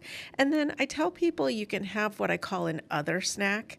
Okay. What's that category? I don't like using the term junk food. Yeah. So an other snack is basically outside of this healthy eating box. Okay. Okay. It could be your popcorn. It could be anything you want, but I tell people aim for 100 calories. Okay. So I have these in my closet, Made Good bars. Okay. It's like a granola bar. They're 100 calories. It's not huge. Yep. It's small, but it's 100 calories. It's got a little chocolate in it, a little oats, tastes good. And I've noticed, Jen, that some of the packaging, they'll put like on the package, it'll say right on the 100 calories, like here's a pack of nuts, it's 100 calories, which I found really helpful because I love nuts, but nuts are high in calories. Yeah. So if you go too overboard, it's like, you're getting the nutritional value, but you're also slapping on a whole bunch of calories. And also nuts go a long way. Yeah, they do. So I mean, it's one of those things. And I think one of the other problems with snacking, and as you said, I can't even imagine like out of the bag, because you're doing it. And I think so much of this is more habit than actual hunger. Well, right? That's another part of the story is, are you actually hungry? So if you set this whole thing out and it's sitting on a counter, you can go by it all day and just pick, because it's all within your, lifestyle. Yep. Or you could sit down and, I'm going to eat my orange now. And then in a couple of hours, I'm going to eat my veggies. Like however you want to do it, you can do it. If there's food left over at the end, you don't have to finish it. Right. There's no rule, and it gives you an idea that maybe I didn't need that much to snack on. Yep. And it may change day to day. So you may set out the same amount of food, different food choices. I encourage, when fruits and veggies are in season, eating seasonally if you can. Absolutely. Less processed, less travel to get to us. Yep. We had a big conversation about that yesterday at the diabetes education and sport group. Like, do you eat things from Chile and Venezuela and Mexico this time of year and when it's produce? And the answer is, if you want strawberries in February, yes. You're not getting them grown here in New England. Right. Yeah, for sure. But I'm just a big fan of visualizing. I'm not a good visualizer. Yeah, I can't I'm right picture with you. things in my head and go, oh yeah, that's right. Yeah. I have to actually see them. Yep. Which is why I'm a big fan of this whole snack plate idea. And if you have to travel, all of these things can be thrown in a little bag. Right. Like your cooler. I think Ziploc bags were the greatest invention ever. I use them for absolutely everything, not just food, but everything. And now they're on all these different sizes. Now, Gracie said to me, she goes, Mom, you got these snack Ziploc bags, but they're not the long kind. They're the tall, Oh. And she goes, they're a little different for putting things in. I said, yes, but they happen to be on sale. And they also measure. They have measurements. She goes, they reminded her of her breast milk bags when she was pumping breast milk. Yep. And so I said, well, I just figured we're going to find a good use for those. So I'll get the other kind too. So we'll have, there are also, Big Y, you can get Ziplocs that are colored. Yep. Little snack bags that are not the sandwich size. So if you want to color code things. Yeah. But what I find really helpful is when I open up the refrigerator, the staff refrigerator, and I look at my section, I've essentially got this only in a little, container over here. And it's like, what am I in the mood for? But I have like 5 things to choose from or 4 things to choose from. Well, and I like having choices. So do I. So. And that way, when it's no different than opening the refrigerator going, what am I in the mood for? Except that you've limited what your options are. Right. You can't go for the ice cream, Right, because that's not in your little thing over here. All right, we're going to talk a little bit about the psychology of snacking when we come back, because I have a couple things that I want to bring up. But it is 7:34. You're listening to WSKB 89.5 FM, radio for the Westfield Masses, and WCPC Cable Channel 15. My guest, if you're just joining us, is Jen Jafune. Jen and I are both grandmothers. So we both have granddaughters. So this song, it's a Raffi song. Oh, I don't perfect. know if and I'm sure you're going to recognize it. But it's like our Raffi snacking song with Apples my and granddaughter. bananas? Yes, apples and bananas. We're going to listen to Raffi singing Apples and Bananas. We'll be back.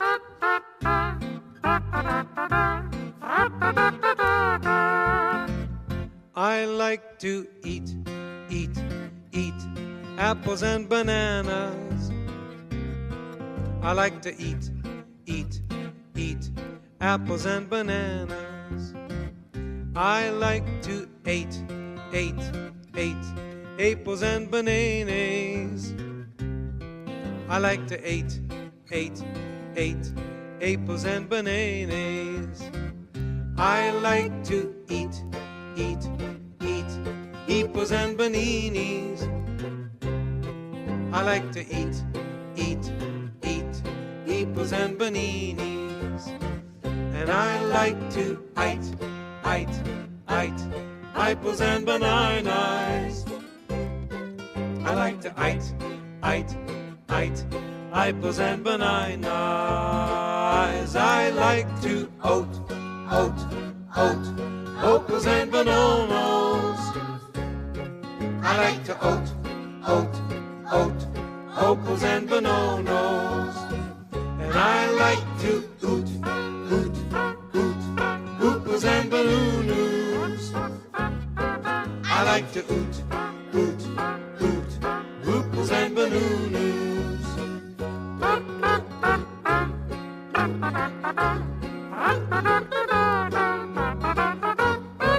Support for the community programming of WSKB is provided by the Dunkin' Donut Shops of Westfield and the Sardinia family. It's nice to know that even as the world changes, Dunkin' Coffee remains the same at 7 convenient locations throughout Westfield. Hi, this is Harry Rock, host of Rock on Westfield every 4th Wednesday at 8 a.m. Tune in for my view of this place I call home. Community Radio. 89.5 WSKB. Live from Studio 120 at Westfield Technical Academy, this is WCPC Channel 15 at 89.5 FM, WSKB Westfield. Good morning, Westfield. It is 7:37. You're listening to WSKB 89.5 FM, radio for the Westfield Masses, and WCPC Cable Channel 15. My name is Tina Gorman. I'm your Wake Up Wednesday host, and my guest this morning is Jen Jafune. Jennifer Jafune is a registered dietitian and licensed nutritionist.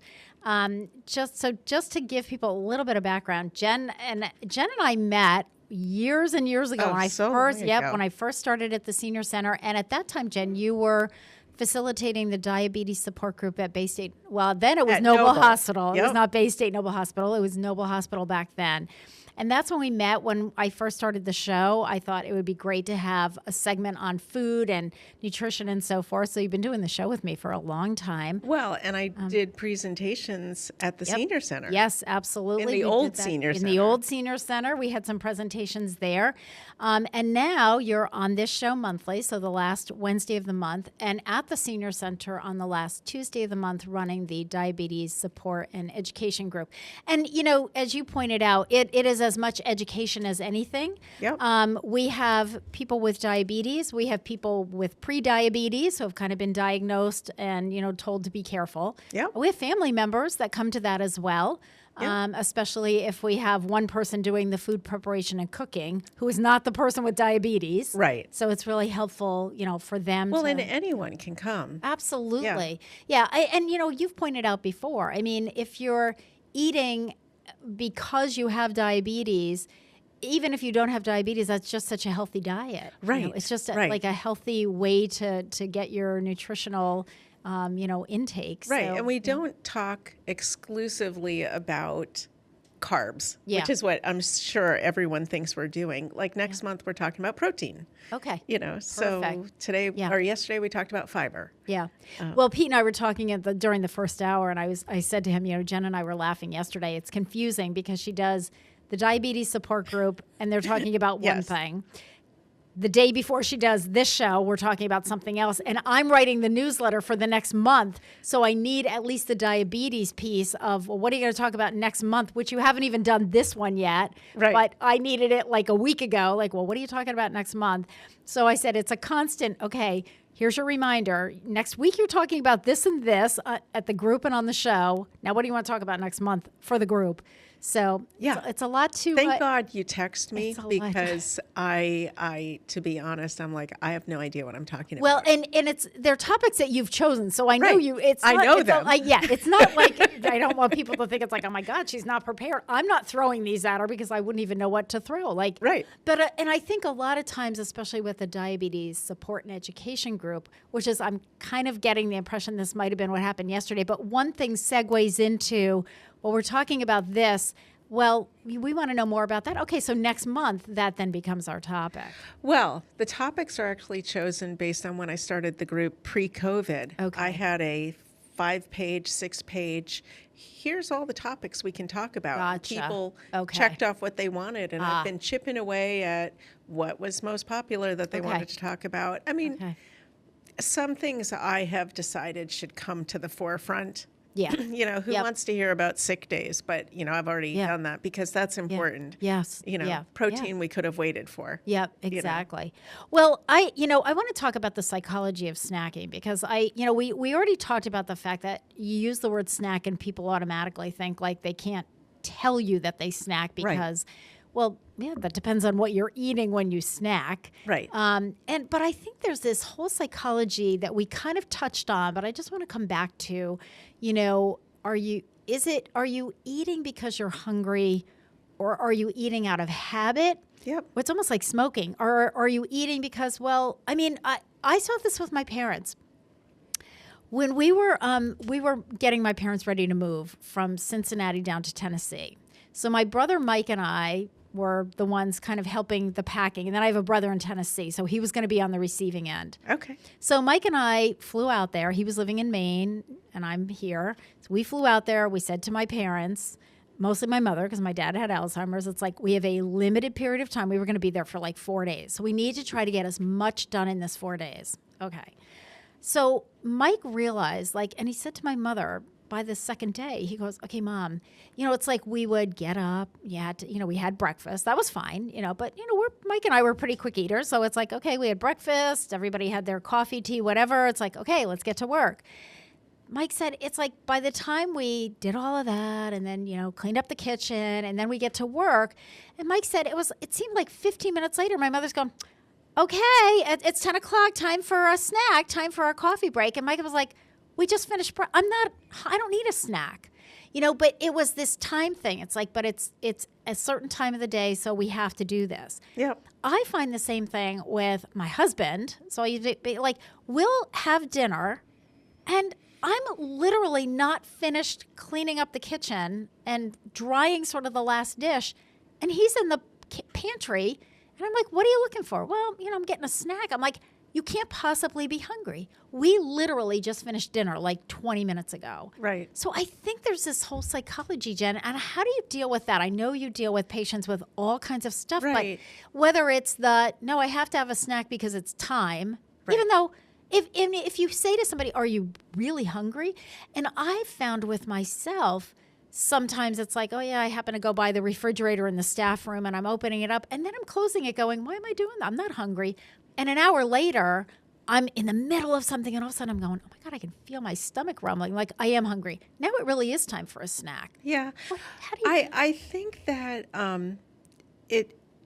I address it with people on an individual basis. Okay. So one of the things I find often with people is if you're working, you may have breakfast, you may have lunch, there might be a snack in the morning, and then it gets busy, and you get home from work and you're famished. You're starving. And there is no thought process. There is like tortilla chips and there's candy and there's this and that. You eat enough to make it a meal before dinner. Yeah. So, then if that's the case, you're right. I suggest to people that, okay, when you get out of work, if you can't have a snack in the afternoon, I want there to be a snack in the car. Yeah. Sit in your car, eat a snack before you drive home, because I can't tell people to eat while they drive.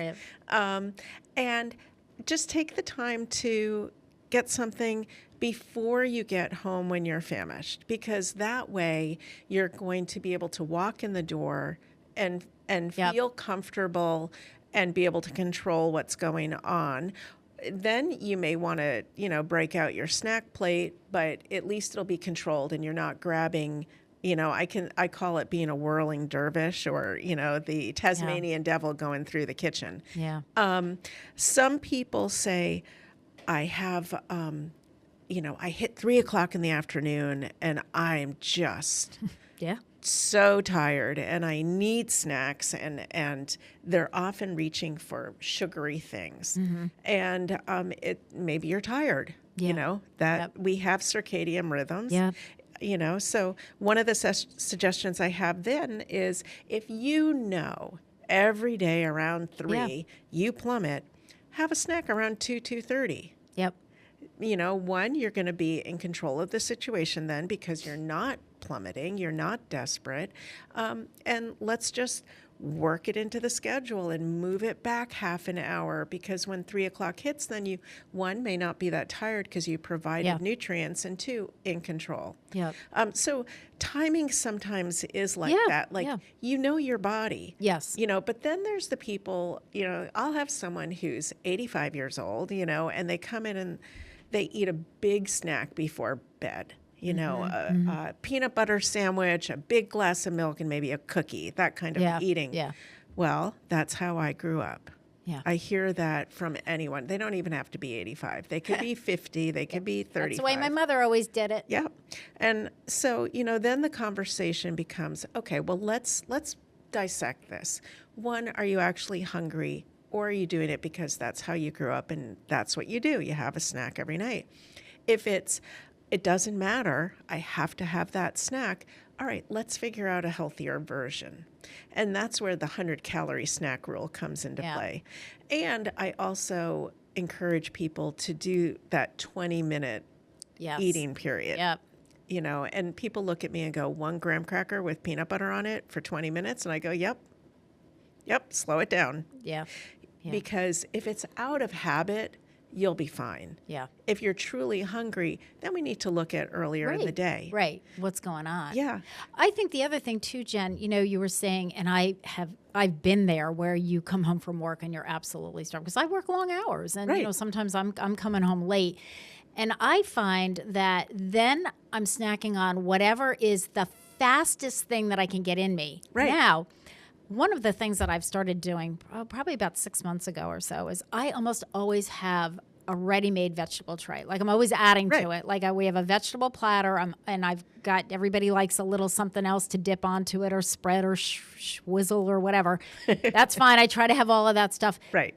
But it's always there, because if the vegetables are already cut up, I'll go for the vegetables. Right. The problem is that if I'm starving, now I got to come home and make dinner, and it's like, now I got to peel vegetables. I have to peel some carrots, and I have to cut up some celery. I have to wash it. It's like, I'm too hungry to do all of that. But if it's already there, or if the orange is already peeled and it's in a little Tupperware, believe me, it's fine. Easy. It's very easy. And then you can grab it, and then it's just as you say. It's like once you kind of settle that down, it's like, okay, I filled the hole. So I think it all goes back to, and you talk about this so much, it all goes back to planning. Right. It's all about planning, because when you're flying by, and that includes road trips and everything else. You know, we go to New Jersey a lot. We have we have relatives there. It's a 3-hour trip. Yeah. I mean, and when Grace was little, and when my sister-in-law Donna was alive, she was diabetic. We always had snacks in the car, and it was, and I would portion them out. I had their little snack. Here's your veggie snack bag. Pass that to the back. Right. But that requires planning. Yeah, I always try. I mean, I'll be taking half of this snack plate with me. I'm driving down to Boston later. Yep. Because you know what? I'm going to be heading into traffic at rush hour heading to Boston. Yeah, you don't know what time you're going to get there, and you may be hungry.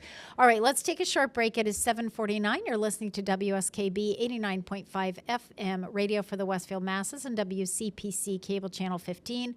Our topic is healthy snacking. It's the birthday of Diana Ross. She's like 81 years old today, which is hard to believe.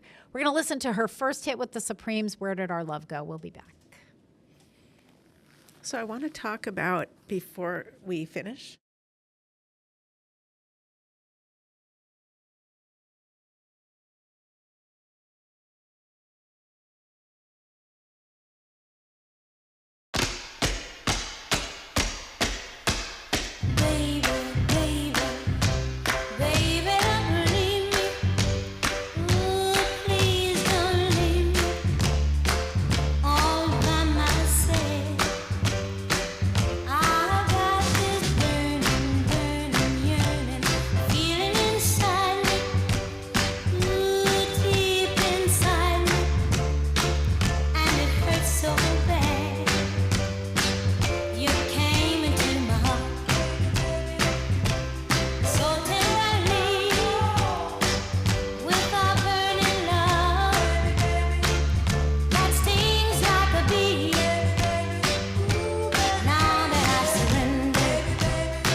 Underwriting for Community Radio on WSKB is brought to you in part by Rockies.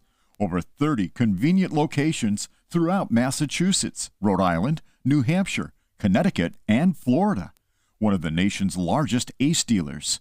expertise, and great product selection in paint, hardware, lawn and garden.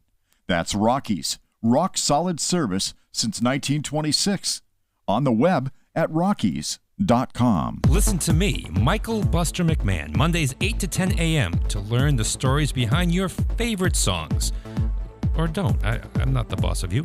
Community Radio. 89.5 WSKB. Live from Studio 120 at Westfield Technical Academy, this is WCPC Channel 15 and 89.5 FM, WSKB Westfield.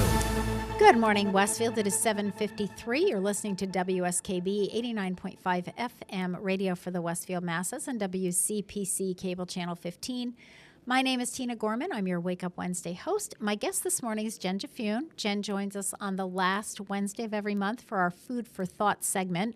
We're talking about healthy snacking. Jen is a registered dietitian, licensed nutritionist, and I know you have some sort of closing remarks about all of this. So, well, the one thing we haven't touched on is snacks that you can't control yourself around. Okay. And everybody has them, whether they're a salty snack, a sweet snack, it doesn't matter. Everyone has things that just are so delicious and so tempting. It doesn't matter. I'm not hungry. I want. Right. You know, and it can be seasonal based on holidays because you know what? Easter's coming. Oh, yes. I know what's out at the supermarket as well as everyone else.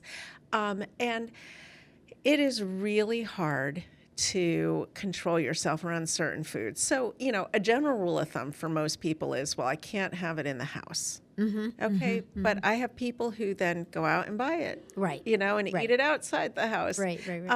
I always say if you can't control yourself around a food and you can't avoid buying it, call in the cavalry.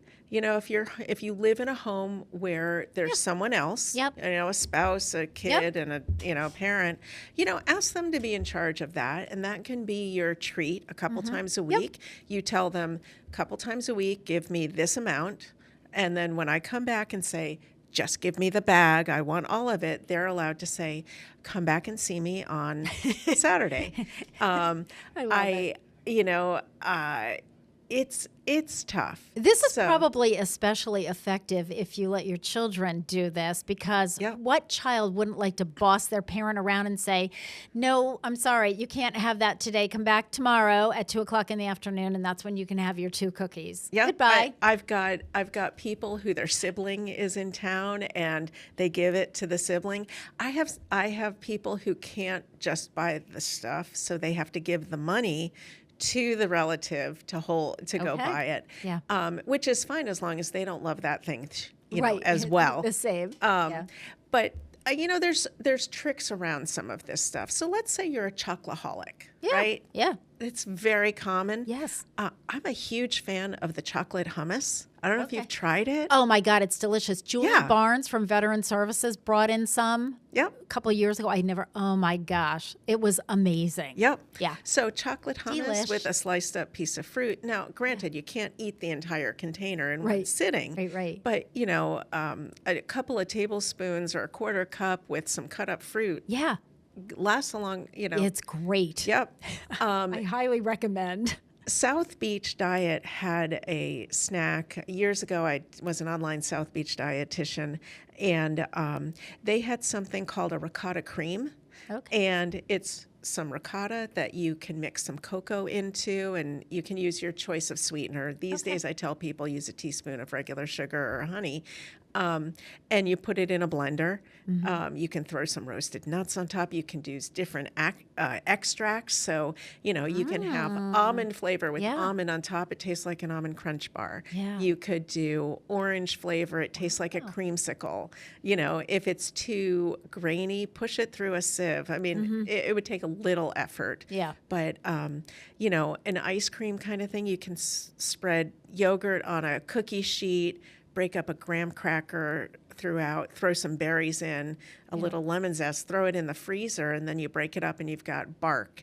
You know, there's different things you can do if you want to have a healthier but treaty kind of snack. But, you know, I don't believe in saying, I'm never having this again. Well, because if you say I'm never having this again, the first thing you want to do is have it. I mean, not only have it, but you want to have all of it, because yes. Tomorrow I may go back to, all right, I'm never going to do this again. So I might as well just, eat as much as I can. Right. I'm also a huge fan of I'm back to my Ziploc bags. But, like Grace and I, we love our chocolate chip cookies, periodically. And so we don't have them all. We don't have them all the time. But, I'll rush them out, put them, okay, here's a couple in these Ziplocs. Yep. I mean, if you could really label it if you wanted to, for, tomorrow, Wednesday, Thursday. And it's kind of like, all right, well, when your bags are gone, they're gone. Done. So that's and so, I think both of us have kind of learned sort of the rationing rule. But I think, the takeaways would be, first of all, generally healthy snacks. So, Right. Jen has the plate here. So, remember that. But planning. Yeah. And also fun. I mean, Right. I think, my sister-in-law is a master at pancakes with faces and raisins and carrot sticks. And, she'll do a Right. fruit platter for my nephews. And, you don't even want to eat it because it's so fun. It's, somebody with hair come in, a squiggly hair, Yep. There are all kinds of things you can do to make food and eat. When you go to a restaurant, they'll tell you part of it is presentation. Oh, yeah. So much of Absolutely. it is presentation. It looks so beautiful. Right. Well, that makes it more attractive. And sometimes, you'll look at it and go, God, it's beautiful. There's not a lot of food there. Right. It just looks right. But it looks so pretty, and Yep. it's perfect. So it works. So there Right. are a lot of tricks. I think planning and psychology. Those are It's my the key. Those are my Yeah. takeaways. All right, thank you, Jen Jaffoon. Thank you. Jen is in private practice. Her office is right above the Westfield G&E. Yep. Located right on Elm Street. Phone number, Jen? 413-579-5450. Took me a minute. I know. We don't call ourselves. You're listening to WSKB 89.5 FM radio for the Westfield masses and WCPC cable channel 15. We're going to go out with the Watergate Blues by Tom T. Hall in honor of the birthday of Bob Woodward. I will see you next week. McGovern said, boys, I think I'm gonna run. Got a lot of work to be done in Washington. He talked to the poor folks, the blacks and the youth. Humphrey said, George, I think you're gonna lose. He said, I want that job myself. Well, there was Kennedy and Wallace and Muskie in mind. McGovern couldn't seem to get his ducks all in line. Somebody shot Wallace and Jackson, he tried. Muskie might have made it, but he broke down and cried. I'll tell you, boys, it's a hard life. But down in Miami, McGovern got it all. A strange-looking bunch of folks inside Convention Hall. McGovern said, I need someone to carry the South. They picked poor Tom Eagleton, but folks found him out. That liberal press, they gotta know it all. Well, McGovern took Shriver and he started to run. Sarge said, units, let's have a little fun. They ran into trouble almost everywhere they went. There was a big committee to elect the president. I'll tell you now, they were a smooth group. Well, they broke into Watergate and tapped people's phones. The FBI and CIA would not leave folks alone. The people in the White House were bursting with pride. When the votes were all counted, it was a big landslide. The USA bought a new used car. Russia and Vietnam and China were cool. The American press, they could not find any news. So they dug into Watergate, and the further they went, it seemed as if they might just run into the president. You know, it was a big shock. Well, there was Haldeman and Gray and Mitchell and Dean. A whole lot of folks were shaking on the White House scene. They patched up the cracks, but the dam broke loose. Watergate was all you could read in the news. And Dickie said, well, it's news to me. But there's Lincoln and Roosevelt and Truman and Ike, all turning over in their graves every night. And somehow my mind goes back to Betsy Ross. Nobody knows what this country has lost. I will repeat, it's a hard life. Well, somewhere in this country there's a hard-working man. reading his paper as he tries to understand. Are there no honest people left anymore? One night will he hear a pounding on his door. If it gets that way, Lord help us all.